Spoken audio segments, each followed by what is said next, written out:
Have you ever been in a situation where something was hurting you, whether it was physically, emotionally, or spiritually, and instead of addressing it, you chose to avoid it? If this sounds like you, then in this episode, I'm going to teach you how to address your pain head on and navigate through it towards relief. I'm not sure why, but the other day I was thinking back to a story that happened to me when I was a freshman in high school. There was this one night where me and my mom were staying at my cousin's house, and my cousin had one of her chargers on the floor, and the charger was kind of flipped upside down where the silver prongs were standing up. So it kind of looked like this if you're watching the video version. It was like the silver prongs were kind of standing up. So she had it on the floor. I was walking around, not really paying attention, and I had wind up stepping on this charger. Now, when I stepped on the charger, the silver prongs had went deep inside my foot, and it created like a huge hole in the middle of my foot. So when this happens, I immediately jump in pain. Like I'm screaming, I'm grabbing my foot, there's blood pouring out. I don't know what to do. I'm just in so much pain. So my mom she's like asking me like, do you want to go to the hospital? I'm like, no, I don't want to go to the hospital. I think everything will be fine. So I went and I laid on the couch and I went to sleep. So next thing I know, my mom, she wakes me up out my sleep and she's like, get your clothes on. Your dad's on the way. We're about to take you to the hospital. So I remember saying to her, like, why? I said I don't want to go to the hospital. And she's like, Kiana, you have been moaning and groaning in your sleep. You are in a lot of pain. You need to go to the hospital. So my dad gets there and I remember trying to walk to the car.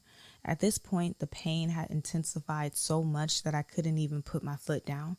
I remember trying to hop on one foot. The hole was in my right foot. So I remember trying to hop on my left foot into the hallway because we were in my cousin's apartment. And I just remember every single time I hopped, it just felt like the pain just shot through my foot all the way through my body. And I can't even really explain how that pain felt, but it was just so bad. And I just remember sobbing, and I remember holding on to the wall, and I'm like, Mom, I can't walk, I can't hop, this hurts so bad. I'm in tears. So my dad, he winds up coming up to the hallway, and he winds up carrying me out into the car, and we drive to the hospital.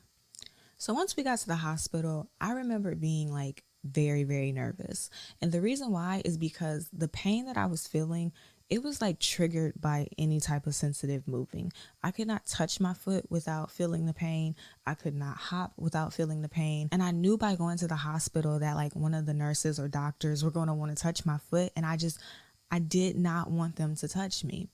So they wound up taking me to the back of the hospital. And there's this nurse, right? She's looking at my foot and she sees is blood pouring out. Around where the hole was on my foot, it was turning yellow. And she looked at me and she's like, yeah, I'm going to have to clean this up before I bandage it and everything.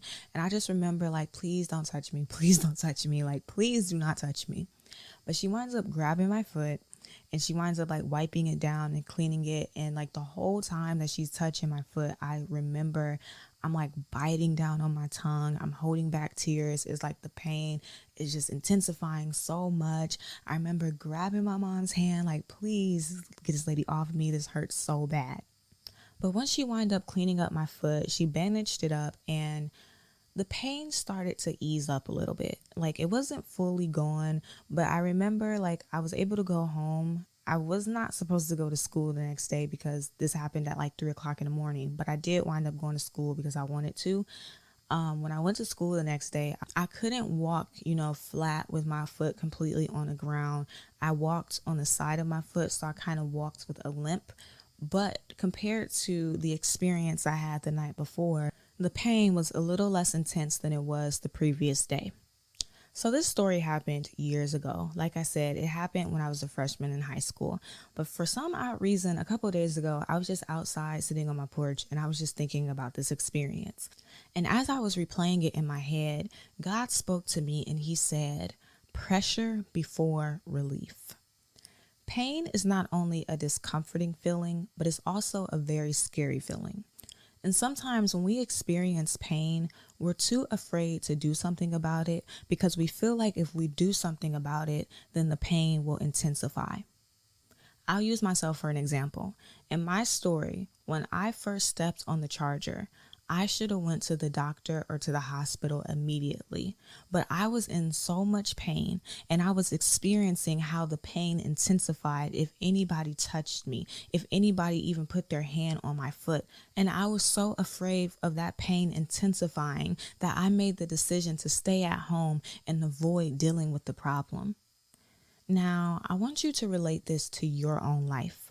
Have you ever been in a situation where you experienced some pain, where you had symptoms that something was wrong, and instead of going to the doctor, instead of going to the hospital, instead of going to get treatment, you chose to put it off because you're not trying to make things worse?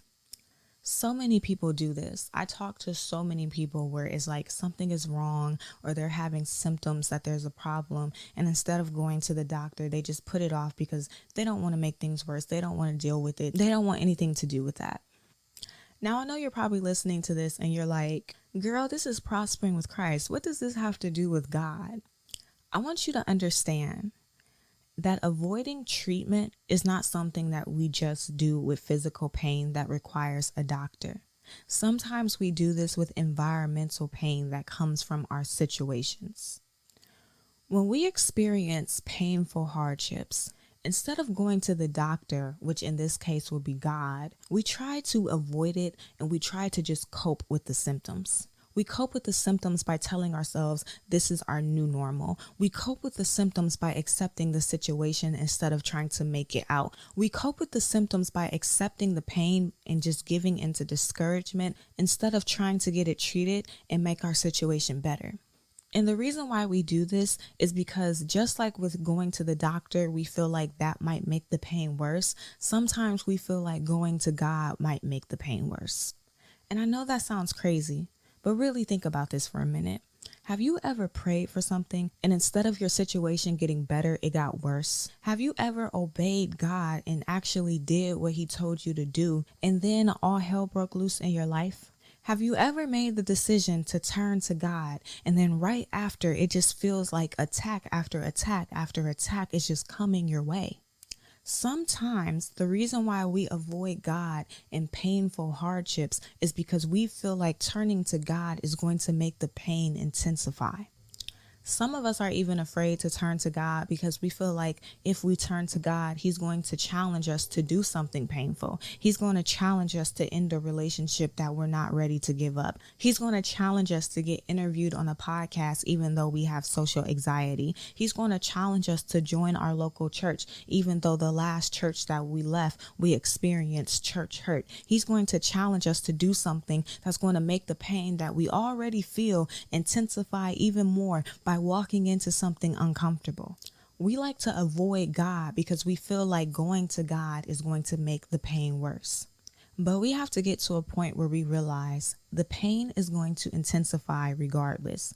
It does not matter if you make the decision to go to God and get treatment. It does not matter if you make the decision to just cope with this thing, avoid God, and learn how to deal with it. The pain is going to intensify regardless. Let's go back to my story for a minute. Remember when I told you that by the time I got to the doctor, my foot was turning yellow?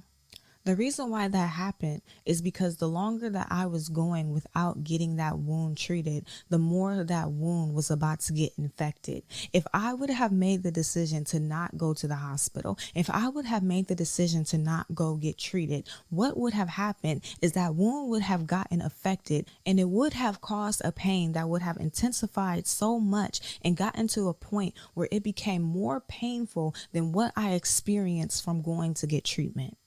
If you make the decision to sit in this painful situation, the only thing that is going to happen is that this pain is just going to intensify. So you're going to experience pain regardless. I understand that you have been trying to avoid God because you feel like turning to God is going to intensify the pain, but you can either make the decision to go to God and allow the pain to intensify for a season and then experience relief, or you can make the decision to sit in the situation and experience this pain for years, for months, for decades, and allow that pain to intensify to a place that it never should have gotten. Allow that pain to become way worse than what you were supposed to experience. You have to learn the difference between painful treatment and painful avoidance. When you choose painful treatment, yes, you're going to experience some pain. Yes, it's going to hurt. But guess what? After you go through that painful situation, after you go through that painful treatment, there's going to be relief on the other side. The difference with painful avoidance is that there will never be relief. In my story, it hurted so bad when that nurse touched my foot. It hurted so bad when that nurse put pressure on my foot. But once she was done, the relief I felt, the way that pain started to ease up, the way that things started to become easier for me, the way that I went from not being able to touch my foot, not being able to hop, not being able to even put my foot down on the ground, to be able to put my foot down and walk, even if it was on the side. The pressure was worth it because of the relief that came after. Yes, you may experience some pressure in the season, but there is always going to be relief after the pressure. I understand that it hurts now. I understand that it's painful now. I understand that it's scary now. But guess what? When you experience the relief from your situation, the pain and the pressure that you have felt all this time is going to feel insignificant. The pain and the pressure that you have felt all this time is going to feel like it was worth it. I know you're ready to give up. I know you want to run away. I know you want to hide. I know you're scared. But one day you're going to look back and you're going to say, this pressure and this pain was worth it. This pressure and this pain was insignificant. This pressure and this pain did not break me. Some of you have been avoiding God because when you call out to him, he has been opening the door to pain. But you have to understand that pain is a part of your treatment. I know it sucks, but you have to go through it if you want to experience relief. And in those moments where you feel like giving up, where you feel like, is this worth it? Where it feels scary, remind yourself that after the pain has passed, relief is on the other side of that door. And so before we go, I want to give you an action step to do this week. Sometime this week, I want you to journal what instructions God has already given you that you've been putting off because it scares you. Then I want you to pray to God and tell him how you're feeling. You can pray and tell him that you're scared. You can pray and tell him that you're tired. You can ask him to show you how to move through this with how the way you're feeling. You can ask him to give you the strength to do it while you're afraid or while you're feeling the way that you're feeling. But take some time and just pray to God and tell him how you are feeling about what he's saying, how you are feeling about what you're experiencing, and ask him for his help and his strength to help you move and navigate through this. Then I want you to put 1 hour somewhere in your schedule where you just dedicate this hour to obedience, not just praying about it, but actually moving through this thing, even with you experiencing the pain. But that is all that I have for you today. If you enjoyed this episode, make sure that you subscribe so that you get a notification every time a new episode is released. Also, leave a review and let me and others know how you enjoy the show. And if you want to stay connected, follow me on YouTube, Instagram, TikTok, and Facebook at Prospering with Christ. But that's all I have for you today, and I will see you next week.